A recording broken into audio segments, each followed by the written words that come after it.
ආයිබෝන් අද අපි කතා කරන්නේ තවත් ගොඩක් වැදගත් මාතෘකාවක්. ඒ තමයි කොරියාවට යන්න ඉන්න ගොඩක් අය තමයි මගේ channel එක බලන්නේ. ඒගොල්ලන්ට ගොඩක් වැදගත් මාතෘකාවක්. මොකද කොරියන් exam එක කරන ළමයි ගොඩක්ම වැදගත්ම දෙයක් තමයි ඒගොල්ලන්ට කියන්න යන්නේ. එහෙනම් මේ වීඩියෝ එක හොඳට අවධානයෙන් කල්පනාවෙන් බලන්න කියලා යෝජනා කරනවා ඕගොල්ලන්ට. මොකද තමයි වැදගත්ම කාරණාව. ඔයගොල්ලෝ කොරියන් භාෂාව ඉගෙන ගන්න. එතකොට ඔයගොල්ලෝ දන්නවද කොරියාවට ගිහිල්ලා අවුරුදු 5 10 12 15 ඉන්නවා. අදටත් තමන්ගේ වැඩක්වත් තනියම ගිහිල්ලා කොරියන් භාෂාවෙන් කතා කරලා කරගන්න බැරි. හරිද? ඔයගොල්ලන්ට විශ්වාස කරන්නත් අමාරුයි. ඒගොල්ලෝ හිතන ඇති ලංකාවේ ඉන්නකොට කොරියාවේ ඉන්නවා කිව්වහම නැත්තම් කොරියාවේ අවුරුදු මෙච්චරක් හිටියා කිව්වහම කොරියන් භාෂාව හොඳට හසුරවන්න පුළුවන් කියලා. එහෙම දෙයක් සිද්ධ වෙන්නේ නැහැ. මොකද ගිහිල්ලා ඔයගොල්ලෝ ලංකාවේ මිනිස්සු වැඩිපුර වැඩ කරන තැනක වැඩට වැටුනොත් ඔයගොල්ලන්ට කොරියන් භාෂාව භාවිත වෙන්නේ නැහැ හිටියට පස්සේ. ඉතින් මම දැන් එහෙට ගියාට පස්සේ වෙන දේ ගැන නෙමෙයි කියන්නේ මේ වීඩියෝ එක ගත්තේ. විශේෂයෙන්ම ඔයගොල්ලන්ට මට කියන්න තියෙන්නේ මෙතනට ඔයගොල්ලෝ ලංකාවේ ඉඳගෙන කොරියන් එක්සෑම් එක පාස් වෙලා කොරියාවට යන්න බලාපොරොත්තු වෙන අය නිසා ඔයගොල්ලෝ කොරියන් ඉගෙන ගන්නකොට මේ වැඩේට බැස්සට පස්සේ කොරියන් භාෂාව ඉගෙන ගන්න පටන් ගත්තට පස්සේ ඕගොල්ලෝ ගිහිල්ලා අඩුම තරමින් කොරියාවට අඩිය තියනකම් කොරියන් භාෂාව ඉගෙන ගන්න එකට විවේක දෙන්න එපා. ඒ කියන්නේ මොකද්ද?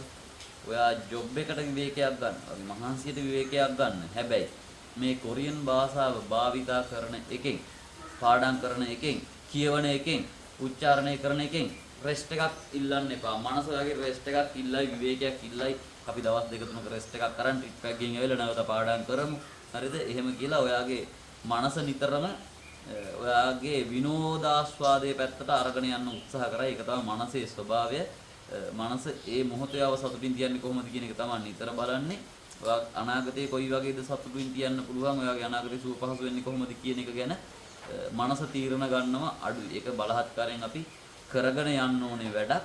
ඉතින් ඒ නිසා නිතර ඔයාට හිතෙයි මගහැරලා ඉන්න රෙස්ට් එකක් ගන්න, විවේක ගන්න. මං සතියක් විතර විවේකයක් කරන්න නැවත පාඩම් කරනවා වගේ අදහස් ඔළුවට එයි. ඒ වගේ වැඩ කරන්න එපා ඔයගොල්ලෝ. නිතරම මේ භාෂාව පාවිච්චි කරන්න. හරිද? එක්සෑම් එක කරන් ඉන්න කෙනෙක් නම් නිතර පාඩම් කරන්න, පේපර් කරන්න, ඡේද කියවන්න, උච්චාරණය කරන්න, වචන උච්චාරණය කරන්න. YouTube එකේ හැමතැනම දාලා තිනවා රෙකෝඩ් අහන්න ඒව. හරිද? නිතර මේ භාෂාව පාවිච්චි කරොත් ඔයා ගෙදරදී එදිනෙදා පාවිච්චි කරන බඩු මුට්ටු වල හරිද? කොරියන් භාෂාව හොඳට මතක තියාගන්න පුළුවන් ක්‍රම. එදිනෙදා පාවිච්චි කරන බඩු මුට්ටු වලට කියන නම් මොනවද? ඒවාට කියන්නේ කොහොමද? ඔයා නිතර ඒවා උච්චාරණය කරන්න උත්සාහ කරන්න. දවසට ෆෝන් එක සෑහෙන වතාවක් අතට අරගෙන බලනවා. ඒ බලන වාරයක් ගන්නවා කොරියන් වලින්. කොරියන් භාෂාවේදී වෙලා උච්චාරණය කරන ක්‍රමයක් තියෙනවා. කොරියන් සහ චීන කියන සංඛ්‍යා දෙකම භාවිත කරලා. එතකොට ඒ ක්‍රම දෙකම භාවිත කරලා වේලාව උච්චාරණය කරනවා. දවසට 10 පාරක් අඩුම තරමේ වේලාව උච්චාරණය කරා කියන්නේ. දැන් වේලාව කීයද? කියලා ඔයා හිතින්ම කොරියන් වලින් ප්‍රශ්න අහනවා. 지금 몇 시예요? 지금 7:30යි නා. 지금 7:30분이에요. එහෙම නැත්නම් 7:30이에요. එහෙම කියලා ඔයාම උච්චාරණය කර නිතර හසුරවන්න. හරිද? එතකොට ඔයාට මේ කොරියන් භාෂාව අමතක වෙන්නේ නැහැ. එහෙම නැත්නම් ඔයාට කොච්චර ඔයා හිතන්නේ එක්සෑම් එක කරපු කෙනෙක් කියලා. ඔයා එක්සෑම් එක කරලා ඉන්නේ දැන් එක්සෑම් එක හොඳම ලකුණු අරගෙන පාස් වෙලා ඉන්නේ 100යි. ඔයා ස්කිල් ටෙස්ට් එකට යන්න ඉන්නවා දැන් මේ ළඟදී නම් තිබ්බ කට්ටිය ඉවරයි වැඩි. ඔයා ස්කිල් ටෙස්ට් එකට යන්න ඉන්න කෙනෙක් කියලා දැන් එක්සෑම් එකේදී ඒ කාලේ අතරතුර මම එක්සෑම් එක පාස් දැන් මට කොරියන් පුළුවන් කියලා පොඩ්ඩක් ඇඟට අරන් හිටියොත් ස්කිල් ටෙස්ට් එකට යනකොට ඔයා සෑහෙන්න ලොස් වෙලා ඔයාට කොරියන් භාෂාව සෑහෙන්න අමතක වෙලා. හරිද? ඔයාගේ මතකෙන් සෑහෙන්න ගිලිලා යනවා. මොකද අපේ රට ඇතුළේ කොරියන් භාෂාව පාවිච්චි කරන්නේ නැහැ. කවුරුවත් කතා කරන්නේ නැහැ ඔයාලට. කතා කරනවා ඇහෙන්නෙත් නැහැ. එහෙනම් ඔයගොල්ලෝ නිතර මේ භාෂාවත් එක්ක සම්බන්ධ වෙලා ඉන්න, මේක පාවිච්චි කරන්න. එහෙම නැති වුණොත් ඔයගොල්ලන්ට සෑහෙන අපහසුතාවකට මුහුණ දෙන්න වෙයි. දැන් ස්කිල් එකයි එක්සෑම් එකයි දෙකම පාස් වෙච්ච කෙනෙක් කියලා හිතන්න.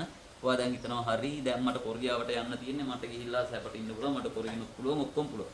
හැබැයි ඔයා හිතන විදිහ ඔයා ස්කිල් එක පාස් වෙලා එක්සෑම් එක පාස් වෙලා ඔයාට කොරියාවට යන්න සුදුසුකම් ටික දැන් හරි. ඒක ඇත්ත.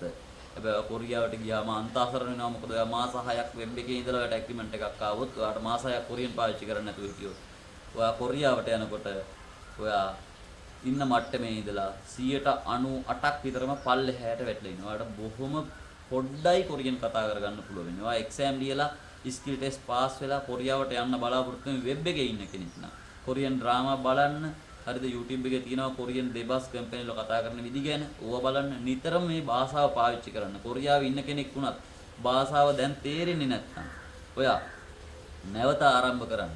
YouTube එකේ ඕන තරම් ෆ්‍රී වීඩියෝ දාලා තියෙනවා. ගුරුවරු දාලා තියෙනවා ඇති වෙන්නේ. හරිද? ඉගෙන ගන්න ළමයි දාලා තියෙනවා ඇති වෙන්නේ. ඒවා බලලා හරිද?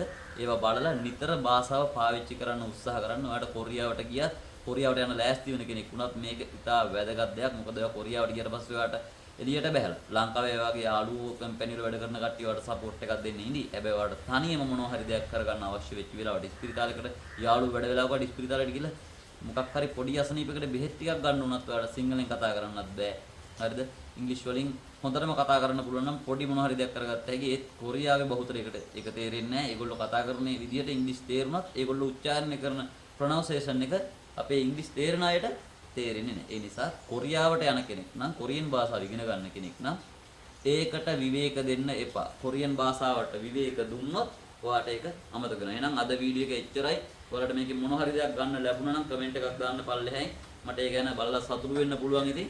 නම් සියලු දෙනාටම කොරියාවට යන්න බලාපොරොත්තු යන්න ලැබෙන්න කියලා ප්‍රාර්ථනා කරනවා.